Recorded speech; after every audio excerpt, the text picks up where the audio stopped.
mga pare ko, good morning sa inyo lahat. So ayan, paparesto tayo ng motor natin mga pare ko. Tagal-tagal na itong expired, 5 days, months na. Dito yan nga pala mga pare ko sa may San Bartolome, Alfred. So yan, malapit sa may Continental Gas, yung gilid ng EBC5. So ayan, napakabilis dito magparehistro. At ayan, walang kuskus balungos. Tapos mga 30 minutes tapos ka na mga pare ko dito. Tara, samahan niyo ako. 560. Sir, good morning. Dito ba, sir? Ano? Dito po ba? May Xerox ba dito, sir? Thank you po. Good morning po.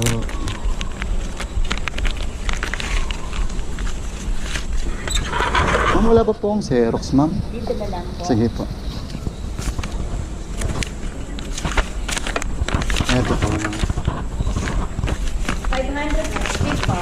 565, ma'am. 565. Insurance sir, step number 2 na po.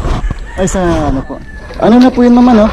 Sila na po, okay na po yun dito, Opo, ano? itetest ka na po siya. Tapos insurance naman po, ano? Sa insurance, sir, dito? Ano kailangan po dito sa insurance? Ay, nandun, naiwan din. Wala kayo na. Ay, meron dito, sir. Try ka na. Ay, dito na rin po pala, sir. Kala ko doon pa rin sa loob. Sine-check na po. Bago na sistema. Check lang mo. Kompleto. Kompleto naman, sir. Yan, sir. Break. Yan, sir.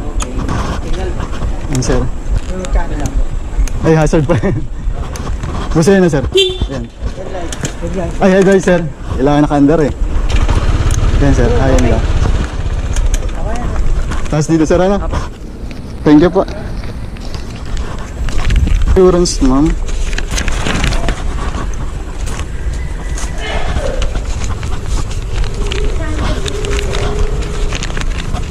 Magkano, ma'am?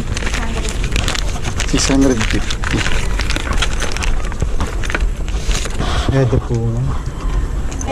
Balikan mo na lang insurance pag may result ka na ng emission. Sige po, ma'am. Time 30 minutes. Oras ay 9:21. So, 9 minutes pa lang tayo dito mga bari ko. Pang 30 minutes. So, kailangan i-check muna dito. Kailangan kompleto yung